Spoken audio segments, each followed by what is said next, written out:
नमस्कार, बीएसटीवी देख रहे हैं आप और मैं हूं आपके साथ शिवा बात्री। और आज हम चर्चा करेंगे कुछ ऐसे विषय पर जिसे जानना आपके लिए बेहद जरूरी है। गुमशुदगी की साजिश और लापता होने की कहानी के पीछे मास्टरमाइंड कोई और नहीं बल्कि अर्चना तिवारी है। जी हां, हम बात कर रहे हैं उसी अर्चना तिवारी की जिसने अपनी ही गुमशुदगी की पूरी कहानी रची। और अब चर्चा कर लेते हैं अर्चना तिवारी की इस पूरी कहानी के बारे में, जो कहानी उसने रची और अचानक ही गायब हो गई। आइए पहले जान लेते हैं पूरी कहानी, फिर विस्तार से चर्चा करेंगे। यानी कि जबलपुर में एडवोकेट की प्रैक्टिस की शादी के रिश्ते आ रहे थे, जिसके बाद 5 शादी के रिश्ते आ चुके थे और शादी से इनकार यहां पर अर्चना तिवारी ने कर दिया। ट्रेन में अर्चना की सारांश की मुलाकात हुई। वही बता दें कि यहाँ पर घटना से पहले पटवारी के साथ रिश्ता तय हो गया था, जिससे कि अर्चना मना कर चुकी थी। वही परिजनों ने शादी का प्रेशर बनाया, घर पर बुलाकर शादी करने का दबाव बनाया और हरदा भागने की प्लानिंग की। तो वहीं ड्राइवर तेजिंदर सारांश के साथ प्लान कर इस पूरे मास्टरमाइंड प्लान को बनाया। अर्चना पर सोशल जो प्रेशर है वो भी घर से देखने को मिल रहा था। और रेल एसपी राहुल लोढ़ा ने यहाँ पर प्रेस कॉन्फ्रेंस कर इस पूरी बात की जानकारी दी है। बता दें कि नर्मदापुरम में अर्चना को तेजिंदर ने कपड़े दिए, जहां अर्चना ने ट्रेन में कपड़े चेंज किए। उसके बाद आपको बता दें कि इटारसी आउटर पर अर्चना और तेजिंदर दोनों ही उतर गए, जिसके बाद अर्चना सारांश के साथ चली गई।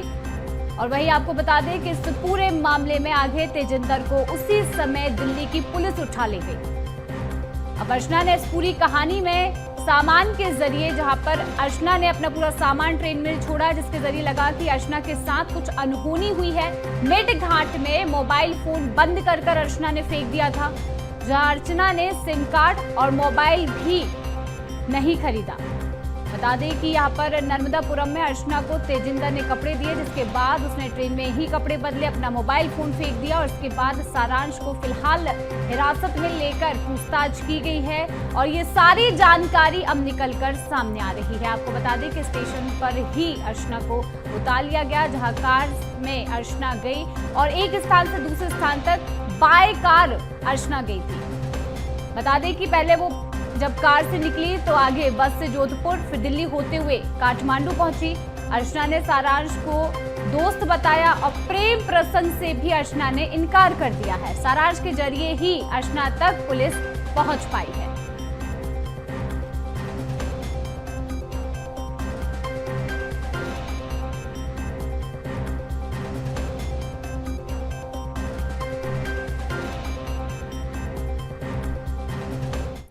तो ये कहानी हमने आपको बताई, जहां अर्चना ने अपनी ही गुमशुदगी की ये पूरी कहानी रची। लेकिन अब आपको बताएंगे कि आखिर अर्चना कब गायब हुई और अर्चना कहां से मिली है। रात्रि जो है इंदौर बिलासपुर ट्रेन के अंदर से एक अर्चना तिवारी नाम की युवती जो B3 एसी कोच में थी, वहां से वो लापता हो गई। जब से मिसिंग रिपोर्ट कायम हुई है, उसी दिन से हम लोग जो है वो उस लड़की को ढूंढ रहे हैं, मगर उसके बावजूद जो है लगभग 10 से 11-12 दिन तक हम लोगों को वो ढूंढने के बाद में आज फाइनली नेपाल बॉर्डर से लड़की को बरामद किया गया है। और अब जानकारी देंगे कि आखिर कौन थी अर्चना और क्या पढ़ाई कर रही थी अर्चना, ये भी आपको सुनाते हैं। नामक लड़की जो है ये कटनी की रहने वाली है। वहां से उसने अपना ग्रेजुएशन कंप्लीट किया हुआ है। वहां पर ये जो है वो स्टूडेंट छात्रा, नेता छात्रा वगैरह भी रही हुई है NSUI से। उसके बाद में फिर ये 2 साल तक जो है वो जबलपुर में प्रैक्टिस करती थी एडवोकेट की। उसके बाद इंदौर में ये पिछले 1 साल से एडवोकेट की वकालत कर रही थी। और अर्चना पर परिवार ने बनाया शादी का प्रेशर, यहाँ पर रेल एसपी राहुल लोढ़ा ने यह भी जानकारी दी है। आइए आपको सुनाते हैं। घटना दिनांक जो 7 तारीख है, उसके पहले इसके माता पिता ने और इसके बड़े ताऊ ने जो है वो एक तहसीलदार पटवारी के साथ में इसका रिश्ता फिक्स कर लिया था। उस टाइम पे परिवार के साथ में इसकी लंबी कहासुनी हुई है। उन्होंने कहा कि अब तुम अपनी पढ़ाई वढ़ाई सब छोड़ दो और तत्काल वापस आ जाओ, तुम शादी करके जो है वो तुम्हें जाना ही है। अब की बार जो है वो तुम मना नहीं करोगी और तुम्हारा जो पढ़ाई लिखाई, वो कौटिल्य एकेडमी में इंदौर में पढ़ाई लिखाई कर रही थी लड़की जो है वो, और साथ में वकालत कर रही थी। तो करियर खत्म करके अब तुम्हें सिर्फ जो है वो शादी करनी है। ये इस तरीके की बातें जब घर में चल रही थी तो उसका काफी बहसबाजी हुई है। और अब जानेंगे कि आखिर सारांश से कब मिली थी अर्चना।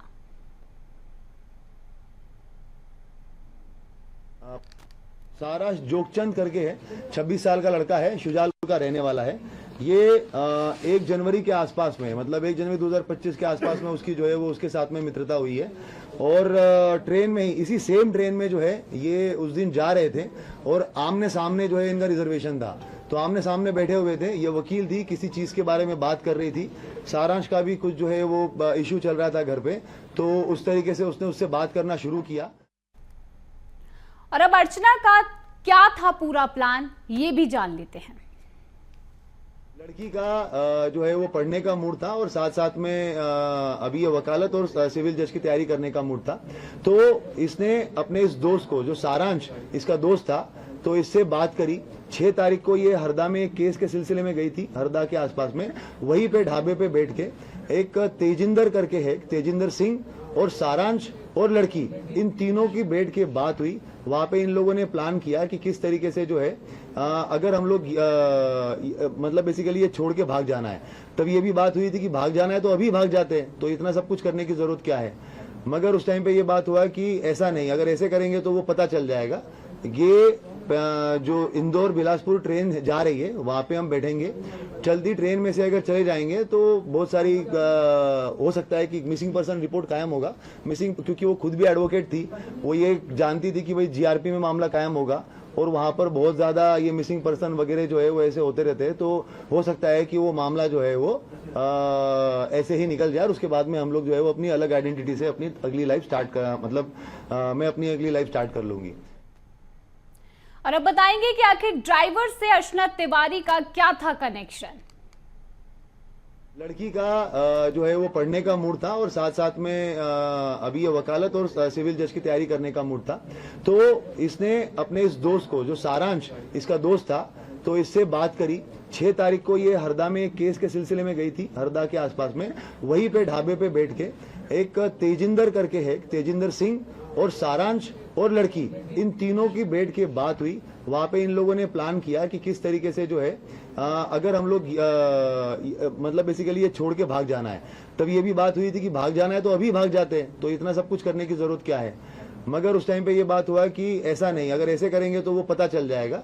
ये जो इंदौर बिलासपुर ट्रेन जा रही है वहां पे हम बैठेंगे। चलती ट्रेन में से अगर चले जाएंगे तो बहुत सारी हो सकता है कि मिसिंग पर्सन रिपोर्ट कायम होगा। मिसिंग, क्योंकि वो खुद भी एडवोकेट थी, वो ये जानती थी कि भाई जीआरपी में मामला कायम होगा और वहां पर बहुत ज्यादा ये मिसिंग पर्सन वगैरह जो है वो ऐसे होते रहते हैं। तो हो सकता है कि वो मामला जो है वो ऐसे ही निकल जाए और उसके बाद में हम लोग जो है वो अपनी अलग आइडेंटिटी से अपनी अगली लाइफ स्टार्ट कर, मतलब मैं अपनी अगली लाइफ स्टार्ट कर लूंगी। और अब बताएंगे कि आखिर कैसे दिया गया इस पूरी घटना को अंजाम और कैसे ये पूरी प्लानिंग पूरी की गई। नर्मदापुरम में इसको तेजिंदर मिला, तेजिंदर के साथ में इसने उसको कपड़े दिए। तेजिंदर जो है वो नर्मदापुरम में ट्रेन में बैठा हुआ है। ट्रेन में बैठने के बाद में इसने लड़की को कपड़े दिए। उसके बाद में जो सारांश है, ये लड़का पहुंचा इटारसी बाय रोड। उसके बाद लड़की ने जो है वो अंदर ही अंदर कपड़े वपड़े चेंज किए ताकि उसको कोई पहचान ना सके। उसके बाद में ये A2 B3 कोच में ये थी, मगर ये A2 कोच से अलग से बाहर निकली इटारसी में। इटारसी में ऐसे बाहर निकली कि क्योंकि तेजिंदर को पूरा पता था कि कैमरे का सिस्टम कहाँ पे है और कहाँ पे नहीं है, तो आउटर एरिया में इसने जो है वो लड़की को उतारा और वहां से उसको लेके चला गया। और बाहर जो है वो सारांश वेट कर रहा था। सारांश वेट कर रहा था तो वहां पर उसने जो है वो लड़की को लेके जाकर सारांश को दे दिया। नर्मदापुरम में इसको तेजिंदर मिला। लड़की ने अपने मोबाइल और घड़ी जो है वो तेजिंदर को दे दी और बता दिया कि भाई इसको जो है ये आपका बागतवा और मिडघाट वाला जो एरिया है उस तरफ कहीं तो फिकवा देना, ताकि ये बात हो जाएगी। तेजिंदर से उसने ये भी बात की थी कि हम लोग 3-4 लड़कों से एक रिपोर्ट लिखवा देंगे कि भाई कोई तो लड़की वड़की जो है वो यहाँ पे गिर गई है करके ऐसा। और ट्रेन में जब आगे गाड़ी वाड़ी रहेगी तो वहां पर हम लोग जो है वो कंप्लेंट करवा देंगे। ये सारी बातें हो गई और उसके बाद में उसको मोबाइल और घड़ी वगैरह दे दिया। लड़की जो है वो सारांश के साथ में आगे चली गई। और अब बताएंगे आखिरी प्रतिक्रिया, यानी कि मामले का पर्दाफाश और बड़ा खुलासा आखिर कैसे हुआ। तेजिंदर का नंबर मिला और जब हम लोगों ने उसके बारे में डिटेल पता किया तो हम लोग काफी श्योर हो गए थे कि तेजिंदर इस मामले में लिंक्ड है। पर जब सारांश को उठाया गया और सारांश से जब पूछताछ हुई तो उसने बताया कि तेजिंदर, लड़की और इसने सबने मिलकर ये प्लान किया था। लड़की सारांश के साथ गई, शुजालपुर में गई है, वो गाड़ी में ही रही, कहीं पे बाहर उतरी नहीं। इन लोगों ने इसका चीज का ध्यान रखा कि कहीं पे भी टोल नाका नहीं आना चाहिए, क्योंकि पुलिस जो है वो टोल नाके पे भी सीसीटीवी कैमरे देखती है। शुजालपुर गए, शुजालपुर के बाद में फिर ये ऑर्बिट मॉल के आसपास से कहीं से इन्होंने एक दूसरा मोबाइल खरीदा और लड़की, जब तक मीडिया में इस चीज का काफी हाइप हो गया था, तो जितना इनको एक्सपेक्टेशन था कि मामला एकदम सिंपल तरीके से निपट जाएगा, तो वो लगने लग गया कि अब तो ये नहीं होगा, तो इसको मध्य प्रदेश छोड़ के कहीं तो जाना पड़ेगा जहाँ पे अलग भाषा के लोग हैं। तो इन्होंने हैदराबाद चूज किया। फिर जब मामला और ज्यादा हाइप पकड़ने लग गया, तो जो सारांश है, ये ड्रोन का जो एक नया स्टार्टअप इसने डाला हुआ है, और इसका जो क्लाइंट बेस है वो नेपाल में भी कुछ है। तो इन लोगों की पहले वो बात हो चुकी थी, तो इनकी बात हुई कि अब इसको जो है वो भारत छोड़ के ही हम लोग जो नेपाल की तरफ चले जाएंगे। उसके बाद फिर इन्होंने बस पकड़ी, बस पकड़ के जोधपुर से दिल्ली से उसके बाद में जो है ये कुछ दिन वो काठमांडू चली गई। लड़की काठमांडू चली गई, लड़का जो है वो वापस आ गया जब पुलिस ने इसको राउंड अप किया हम लोगों ने सारांश को। और उसके बाद में जब चीजें निकल के आई, तो उसके थ्रू नया नंबर जो था उसका, उससे बात कर और उसको वहां से बॉर्डर तक बुलवाया गया, और बॉर्डर पे लाखिमपुर खीरी पुलिस की मदद से हम लोगों ने जो है वो लड़की को बरामद किया। बरामद करके जो है वहां से दिल्ली, और दिल्ली से अभी सुबह फ्लाइट से यहाँ पे लेके आए हैं। तेजिंदर का नंबर मिला। तो देखिए, रेल एसपी राहुल लोढ़ा ने पूरी जानकारी दी, जिस तरीके से यहाँ पर ये पूरा मास्टरमाइंड प्लान जो यहाँ पर अर्चना तिवारी ने खुद ही प्लान किया था, उसके बारे में जानकारी दी और पूरी जो खुलासा है वो बताती नजर आए। चलिए इसी पर हम और अधिक चर्चा करेंगे, जिसके लिए हमारे साथ खास मेहमान भोपाल स्टूडियो से हमारे साथ नागेंद्र पटेरिया जी, जो कि रिटायर्ड एएसपी हैं, और इंदौर से मनोवैज्ञानिक डॉक्टर अपूर्वा तिवारी जी हमारे साथ जुड़ चुकी हैं। आप दोनों का मैं बीएसटीवी पर बहुत स्वागत करना चाहती हूं। और सबसे पहले मैं हमारे जो खास मेहमान नागेंद्र जी, आपसे मैं सवाल करना चाहूंगी, जिस तरीके से एक बहुत ही बड़ा ये प्लान यहाँ पर अर्चना तिवारी ने जो पूरा प्लान बनाया, जिस तरीके से इस पूरे घटनाक्रम को खुद ही अंजाम दिया, तो ये किस धारा में आता है, किस मुख्य धारा में इसे देखा जाएगा? क्योंकि देखिए, खुद ही के गुमशुदगी की प्लानिंग करना एक बहुत बड़ा अपराध भी इसे माना जाता है, तो किस धारा में इसे देखा जाएगा? कोई भी एडल्ट लड़की किसी के भी साथ जा सकती है, और एडल्ट लड़की का भागना किसी अपराध की श्रेणी में नहीं आता है, क्योंकि उसकी आयु ऑलरेडी 27 वर्ष की थी जी, और वो ऑलरेडी लॉ ग्रेजुएट है, तो इन सभी चीज़ों को वो जानती थी। तो कानूनी रूप से कोई अपराध की श्रेणी में नहीं आता। इसमें हम लोग पुलिस मिसिंग पर्सन का एक केस दर्ज करती है। यदि पुलिस अपहरण का प्रकरण दर्ज कर लेती, तब जरूर इसके विरुद्ध कोई कार्रवाई की स्थिति निर्मित हो सकती थी। बिल्कुल, मतलब जिस तरीके से ये जो पूरा प्लान तैयार किया गया, ये किसी प्रकार का अपराध या फिर किसी भी अपराध की श्रेणी में ये नहीं देखा जाएगा। जी हाँ, बिल्कुल। ठीक है, चलिए मेरा अगला सवाल पूर्वा जी आपसे है। जिस तरीके से ये पूरा मास्टरमाइंड प्लान जो यहाँ पर अर्चना ने तैयार किया, इससे मनोवैज्ञानिक स्थिति को देखते हुए क्या कुछ अंदाजा लगाया जा सकता है? यानी कि इससे आप व्यक्ति के व्यवहार या फिर व्यक्ति की मानसिकता को कैसे जान सकते हैं? देखिए, पूरा मामला तो मुझे पता नहीं है, ना ही कंसर्न अर्चना जी से बात हुई है, बट मैं ये बोलना चाहूंगी कि कहीं ना कहीं हमें दिखाता है कि काफी लंबे समय तक कोई इंटरनल कॉन्फ्लिक्ट जरूर चल रहा है। इसको मैं कोई रेबेलियन नहीं बोलूंगी, कोई अपराध नहीं है ये। आजकल की लड़कियां अपने डिसीजंस खुद लेना चाहती हैं, फ्रीडम से लेना चाहती हैं, कि करियर हो, शादी हो, किसी भी चीज के लिए। अब कहीं ओपन कम्युनिकेशन नहीं हो रहा है, तो दिस इज क्रिएटिंग, उनके अंदर इंटरनल कॉन्फ्लिक्ट क्रिएट कर रहा है। अब इंटरनल कॉन्फ्लिक्ट कर रहा है, पास्ट एक्सपीरियंसेस हो सकते हैं कि जब उन्होंने कुछ अपनी बात रखी हो, घर वालों ने नहीं मानी हो, तो उन्हें लगा बात करने से कोई मतलब है नहीं, तो उन्होंने अपना एक नया रास्ता ढूंढा कि मैं इस तरीके से इस घर से एस्केप कर जाती हूँ। तो ये जो इंटरनल कॉन्फ्लिक्ट है, ये बहुत ज्यादा अंदर से स्ट्रेस प्रोड्यूस कर सकता है। कोई पर्सनैलिटी ट्रेट्स भी हो सकते हैं, और इस कारण से ऐसा कदम उठाया होगा। आई एम नॉट श्योर, क्योंकि अभी तक उनसे कुछ बात नहीं हुई है कि एक्चुअली उन्होंने ऐसा क्यों किया, बट दिखाई यही रहा है कि इंटरनल कॉन्फ्लिक्ट तो चल रहा है जी, जिसके कारण इतनी प्लानिंग प्लॉटिंग के साथ उन्होंने अपने घर से भागने की कोशिश की है। बिल्कुल, देखिए यहाँ पर नागिन जी, आपसे मैं ये जानना चाहती हूँ कि जैसे अभी आपने कहा कि अपराध की श्रेणी में नहीं आता है, लेकिन अगर जो एडल्ट है, अगर लड़की एडल्ट है या फिर लड़का एडल्ट है, लेकिन अगर इस तरीके के कदम अगर उठाए जा रहे हैं तो आगामी दिनों के लिए भी जो बाकी लोग हैं उसके लिए क्या प्रभाव इससे पड़ेगा? क्योंकि देखिए यहाँ पर जिस तरीके से ये पूरा मामला सामने आया तो पुलिस ने जिस तरीके से छानबीन की, आपने भी ये देखा होगा, जिस तरीके से उस अर्चना को ढूंढने का पूरा प्रयास किया गया, उससे क्या असर जो है यहाँ पर आगे देखने को मिलेगा, लोगों पर पड़ेगा? निश्चित रूप से नैतिक दृष्टि से इसको हम एक अपराध की श्रेणी में कह सकते हैं, परंतु जो भारतीय न्याय संहिता इसमें कोई भी ये अपराध नहीं है। परंतु किसी भी युवा युवती का गायब हो जाना सबसे अधिक उनके परिजनों को, फैमिली मेंबर्स को परेशान करता है। बिल्कुल। जो जिस जाति विशेष के होते हैं उस जाति विशेष के संगठन के लोग सक्रिय हो जाते हैं, या उस लड़की से जो संबंधी हैं, जैसे इस प्रकरण में जो मैंने पेपर में पढ़ा था, किसी सज्जन ने 25,000 रुपये का इनाम भी घोषित किया था, तो घर और परिवार के लोग परेशान होते हैं। और सबसे ज़्यादा प्रेशर रहता है पुलिस इन्वेस्टिगेटिंग एजेंसी पे कि ये जो महिला गायब हुई है कहीं वास्तव में इसके साथ कोई गंभीर अपराध घटित तो नहीं हो गया है। तो पुलिस की दिन रात की नींद हराम हो जाती है। दिन रात जो पुलिस का कांस्टेबल से लेकर पुलिस अधीक्षक स्तर के अधिकारी हैं, दिन रात इसी उधेड़-बुन में लगे रहते हैं कि कहीं कोई अपराध तो नहीं हुआ है इसके साथ में। ठीक है। तो इस टाइप की चीजें इसमें आती हैं जी। और सामने वाला तो निश्चित रूप से, जैसा भी पुलिस अधीक्षक महोदय स्टेटमेंट दे रहे थे, वो निश्चित रूप से योजनाबद्ध तरीके से भागी थी और घर वालों का प्रेशर था कि वे शादी कर लो। शादी वो उनके कहे अनुसार करना नहीं चाहती, वो शादी निश्चित रूप से अपनी मर्जी से करेगी। इससे बहुत स्पष्ट है चीजें। लेकिन जैसे आपने अभी कहा कि वो खुद इस चीज़ की पढ़ाई कर रही थी, उन्हें जानकारी थी, लेकिन वो यहाँ पर कानून की भी मतलब जो सहायता है वो ले सकती थी। वे चाहती तो बिल्कुल इस चीज़ में घर वालों को बताकर, जैसे घर वाले नहीं मान रहे थे, जो तरीका अपनाया गया, क्या ये तरीका सही था? अगर इस तरीके से अब मास्टरमाइंड जो पूरा प्लान बनाया, क्या ये तरीका सही था?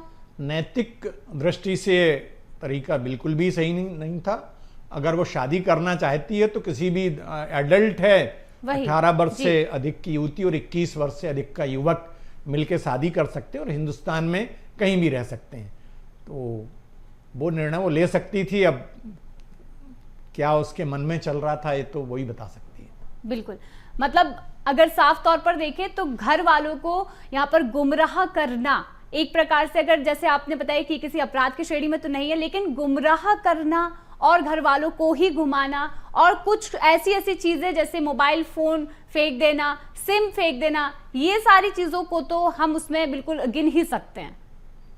निश्चित रूप से उसका आपराधिक दुराशय, आपराधिक मना स्थिति है, मगर वो जो मना स्थिति हो किसी अपराध की श्रेणी में नहीं आता ना, उसके लिए उसे प्रोसिक्यूट किया जा सकता है। ठीक है। चलिए अपूर्वा जी, मेरा आपसे सवाल है, जैसे अभी कई सारे ऐसे मामले आ रहे हैं, जैसे सोनम का तो मामला आपने सुना ही होगा, और ऐसी कई युवा पीढ़ी जो है आजकल ऐसे कदम उठा रही है, शादी नहीं करना है तो ऐसा कोई गलत कदम उठा लिया। तो यही एक मामला जैसे अर्चना का था, इसमें भी अर्चना ने शादी से बचने के लिए, शादी नहीं करना था तो ये पूरा मास्टर प्लान तैयार किया।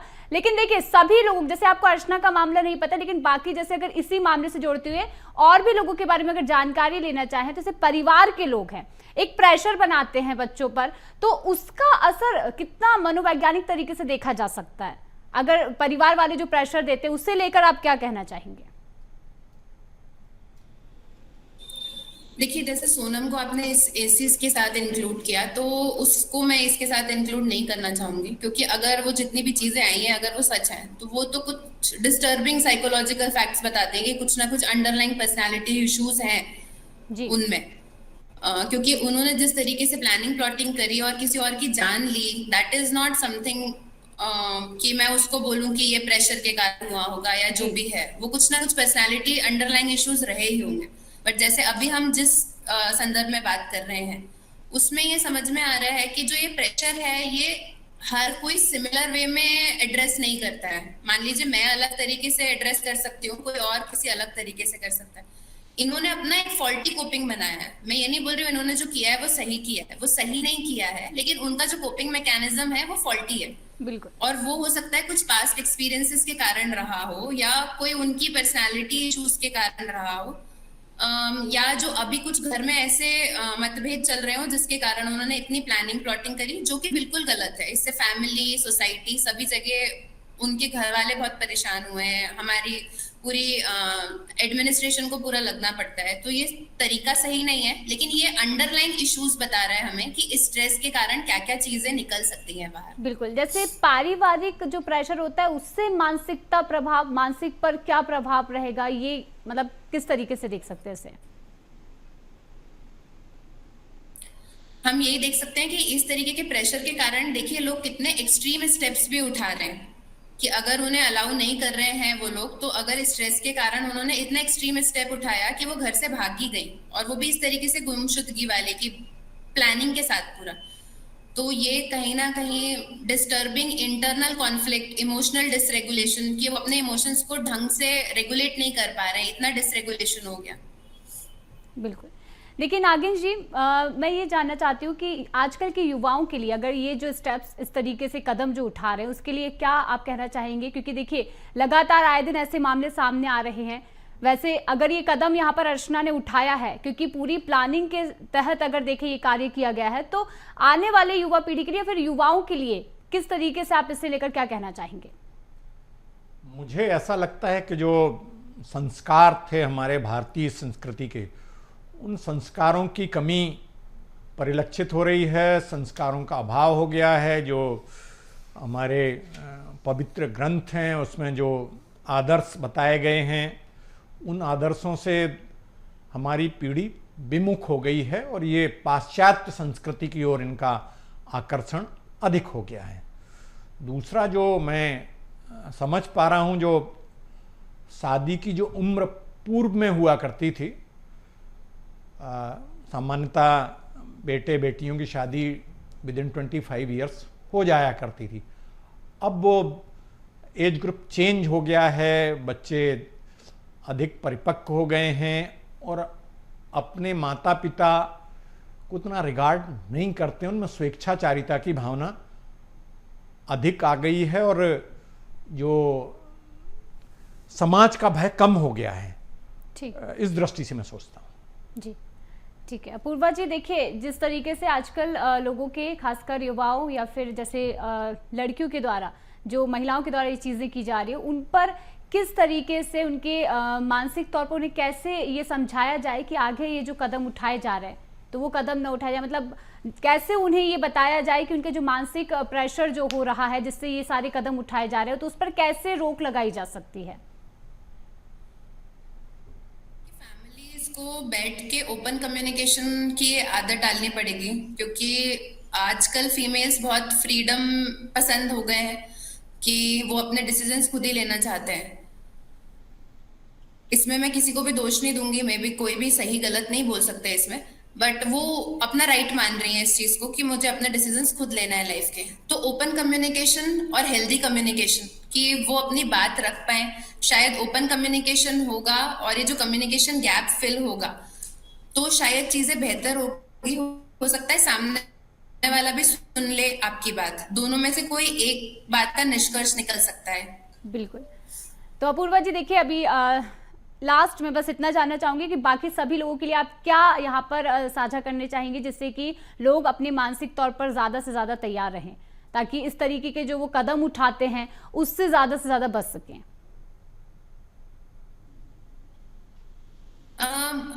सबसे पहली बात कि ओपन कम्युनिकेशन, यदि फैमिली मेंबर से नहीं कर पा रहे हैं तो वो किसी पे भी कन्फाइड कर सकते हैं, अपने दोस्तों से बात कर सकते हैं। अच्छे दोस्त भी सही सलाह देंगे, वो इस तरीके के प्लानिंग प्लॉटिंग और वो चीजों को मना करेंगे। आपके टीचर्स से बात कर सकते हैं, या कोई भी आपके घर में कोई दूसरे बड़े हों उनसे बात करिए, ओपन कम्युनिकेशन करें। अगर आपको कोई भी नहीं मिल रहा है तो आप मेंटल हेल्थ प्रोफेशनल से भी बात कर सकते हैं, कि आप जाके डिस्कस करिए कि हमें ऐसा बिल्कुल बिल्कुल। देखिए नागिन जी से भी मैं जानना चाहूंगी कि थोड़ा सा आखिरी में आप ये बताइए कि आजकल के युवाओं को किस तरीके से इस अपराध की श्रेणी से वो बच सकते हैं और कैसे खुद को संभाल सके, इस तरीके से आप भी बताइए। जैसा कि अभी एक्सपर्ट मैम बोल रही थी, मैं उनसे सहमति व्यक्त करता हूं, और जी। वो बहुत ही महत्वपूर्ण विषय बिंदु उन्होंने बतलाए हैं, जी। और वो ओपन डिस्कशन और परिवार से, मित्रों से चर्चा से चीज़ें रिजॉल्व होती हैं, निश्चित रूप से होती हैं। जी बिल्कुल। देखिए, आप दोनों ने ही यहाँ पर बताया कि किस तरीके से जो अपराध आजकल हो रहे हैं, जिस तरीके के कदम उठाए जा रहे हैं, उससे कितना खासा असर लोगों के दिमाग पर मानसिक तौर पर अगर देखें तो वो भी यहाँ पर पड़ रहा है। लेकिन एक बड़ी सीख जो है ये सभी युवाओं के लिए आज देखने को मिली है। फिलहाल तमाम जानकारी के लिए अपूर्वा जी और नागिन जी, आप दोनों का बहुत बहुत धन्यवाद। तो देखिए, आपने ये चर्चा सुनी और जानी कि जिस तरीके से अर्चना ने खुद की ही गुमशुदगी का ये पूरा प्लान बनाया, पूरा मास्टर प्लान बनाया, कैसे परिवार को परेशान किया। कहीं ना कहीं अगर देखें तो कानून को भी यहाँ पर परेशान किया गया है। उस पर अगर पूरा ये उठाकर देखें तो एक बहुत ही बड़ा और एक मास्टर प्लान जो था वो यहाँ पर सामने निकल कर आया है। हालांकि अब इस पूरे मामले में खुलासा हो चुका है और एक खास जानकारी भी हमने दी है। तो हमारी खास चर्चा में इतना ही। बने रहिए BSTV के साथ। नमस्कार।